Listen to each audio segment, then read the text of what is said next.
Hi readers! So before we start the show, I have a quick ask. Will you pretty please rate and review the show if you like it? I mean, if you don't like it, well, that's your choice. But if you do like it, rating and reviewing helps other people find the show. So if you take a few seconds and hit those 5 stars, that helps. And if you take a minute to write something nice about the show, that will help even more. So thank you in advance. And alrighty, now on to the episode.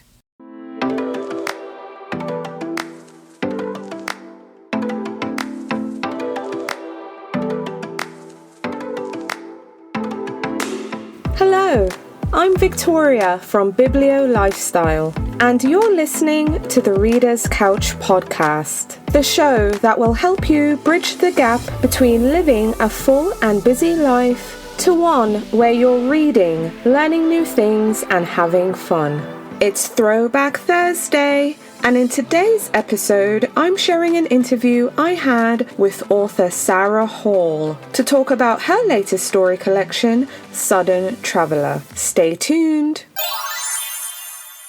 A historical fiction novel to add to your reading list is Night Wherever We Go by Tracy Rose Payton. Night Wherever We Go is Payton's debut novel that follows 6 enslaved women living on a plantation in Texas in the decade leading up to the Civil War. Despite the women's differences, we see them come together and take seemingly small risk every day to hold on to their bodily autonomy, their spiritual beliefs, faith, and just holding on to themselves. But their owners come closer and closer to discovering the women's secrets, and the truth can have severe consequences for the women. Night Wherever We Go by Tracy Rose Payton is published by Eco Books, and it's available for purchase now at bookstores everywhere. So add Night Wherever We Go by Tracy Rose Payton to your TBR pile. It's a historical debut novel you won't soon forget. Well, hello there, and welcome to another episode of the Reader's Couch podcast. It's Throwback Thursdays, and in today's episode, I'm sharing an interview I had with author Sarah Hall to talk about her story collection, Sudden Traveller. Now, this interview was recorded and the book was published in October 2019. Sarah Hall, if you're not familiar, she's a prize-winning author of 6 novels and 3 short story collections. And since Sudden Traveller, Sarah has published a novel entitled Burnt Coat that tells the story of a famous and reclusive artist living in a massive industrial studio and is coming to terms with the resurgence of the coronavirus, which in a way is like COVID-19 but way worse. But on the other hand, the collection we're talking about is Sudden Traveller, and in this collection there are 7 stories where the characters are trying to reconcile their journeys through life, through death and love. Now, these stories are not interconnected and they slip in and out between fantasy and reality, and the themes span love, life, death, grief, parenthood, and women's agency.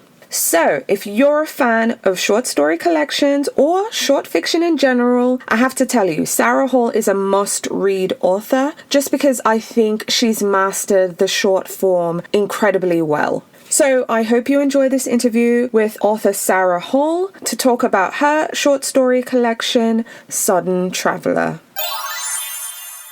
So Sarah, tell us about your collection, Sudden Traveller.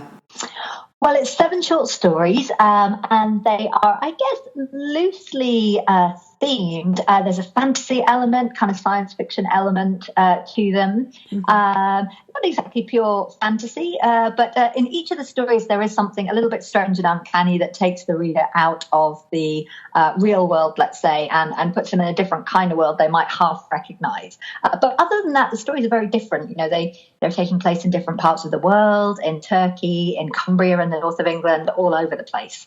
Okay, sounds good. What was your concept for Sudden Traveller? What was your inspiration? What's the backstory? I think it was actually quite a sad, pivotal moment in my life. My daughter was born fairly close to when my mother passed away.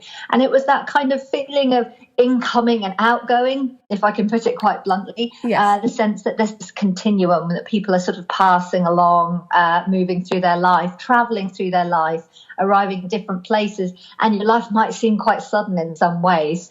So in the short stories, there are physical travelers, and they're traveling in all kinds of different ways on boats, walking, flying. But it's really, it's thinking about those big existential questions of the journey of your life and what all that means. Absolutely, absolutely. So, Sarah, Sudden Traveller is your third story collection. How would you say it was similar to or different from your previous collections? And for our listeners who are not familiar, Sarah previously published the collection The Beautiful Indifference, and she also followed that one up with Madame Zero.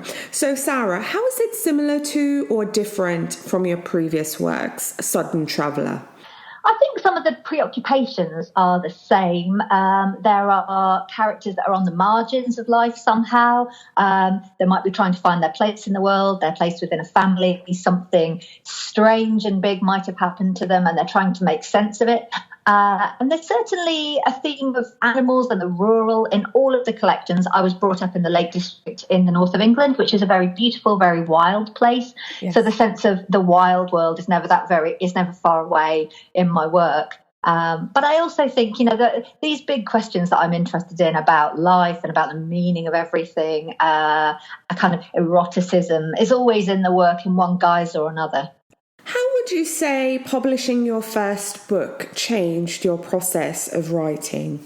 Well, it's interesting because I do write short stories and novels. But when I was really hard at work on the first collection of short stories, I think I became more of a disciplinarian and was gaining more of a sense of form and how all the component parts of fiction work within forms. And obviously, short stories are very exacting. You need to calibrate everything well.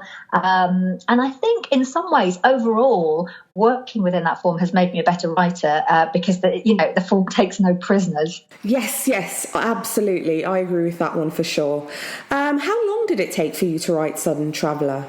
Sudden Traveller was quite quick, really. Probably, I would say 2 years. The stories seem to work with each other over that period of time. As I say, it was a very turbulent period of time in my life. Yes. And although it felt very difficult to find the time to write because I was caring for my child, and all mums and dads will realise what the impact that has on your work and your writing. It did feel like a quick book to finish. So it was that strange, odd metaphysical world, the fugue state of new parenthood and parenthood, but at the same, which stretches out, and you think you've got no time at all. Everything's fast and then it's slow. And I think this is very much a collection that's sort of working within those strange time metaphysics. So yeah, 2 years seems pretty quick for a book, but at the same time, to me, it's a miracle this thing even got written. Absolutely. And considering you're a new mom, but also losing your mom, and you're able to produce this work, absolutely. But I'm so grateful it's here. So, Sarah, if you could tell your younger writing self anything, what would it be? Just enjoy it, I think. I think I did enjoy it when I was younger. I mean, you can't edit your former self. You learn from your own work. You learn from your mistakes. So, I mean, some of the technical ability that I have now, it would be nice to think if that had been available to me when I was younger, it would have been great. But actually, the work back then was raw. It was a bit green, but those are qualities that you can't really berate in yourself as a writer. They are part of your development. So I've always been relatively comfortable with the idea of myself as a writer across the ages. Right, absolutely. Okay, so I'm going to get nosy now, Sarah. Are you working on any other books, any other projects? What can you tell us? Yeah, I'm working on a novel, and I'm at that point where I'm finding entry points into it, just to kind of make sure that I'm moving in the right direction with it. So it's in development. Let's put it like that. Okay, that's fair. Okay, Sarah, so kind of getting into your reading life and your personal preferences a bit. I know this one might be tricky, but what is a book that you read and loved, but you consider to be underappreciated right now? Oh, underappreciated novel. I don't know. I always find this question so difficult. I think there are novels that are not necessarily well known in a particular country. So I've just discovered some Turkish fiction in translation, and there's a wonderful, very short novel called Madonna in a Fur Coat, which is absolutely wonderful. Oh my goodness, I can't remember the name of the author. Sabahattin Ali is the author, and it's really fantastic. I think it was written in the 40s, but it's still in the bestseller list in Turkey, and the English translation is incredible. It's one of these short power novels, that sort of gives you a fairly small model story, but actually speaking to very great things in the universe.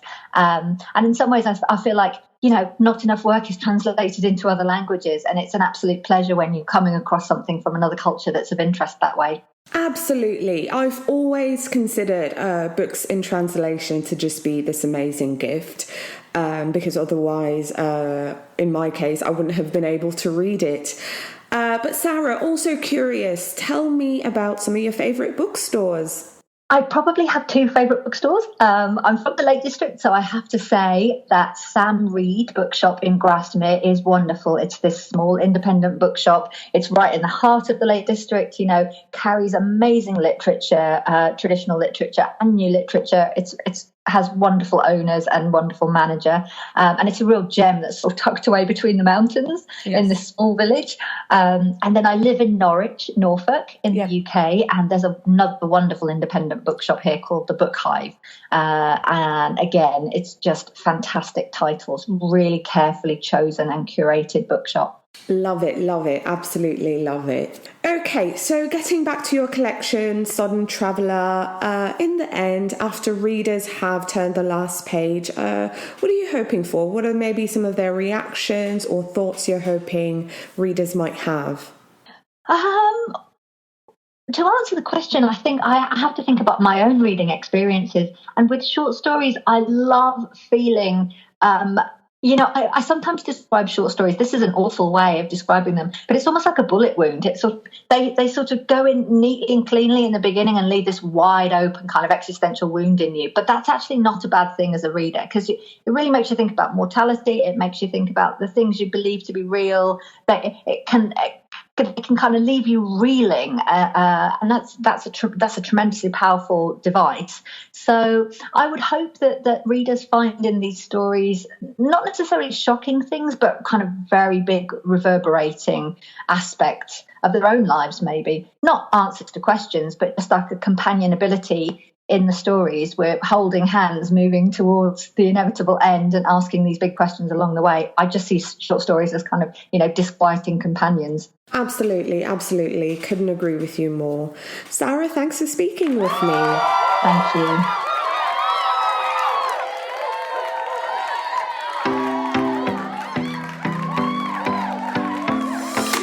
Thank you so much for listening to the Reader's Couch podcast. Please subscribe to the show, share it with a friend, and take a few seconds to leave a rating and review. Until next time, stay lounging, stay reading, and whenever you're in doubt, go straight to your local bookstore or library. Thanks again for listening, and happy reading.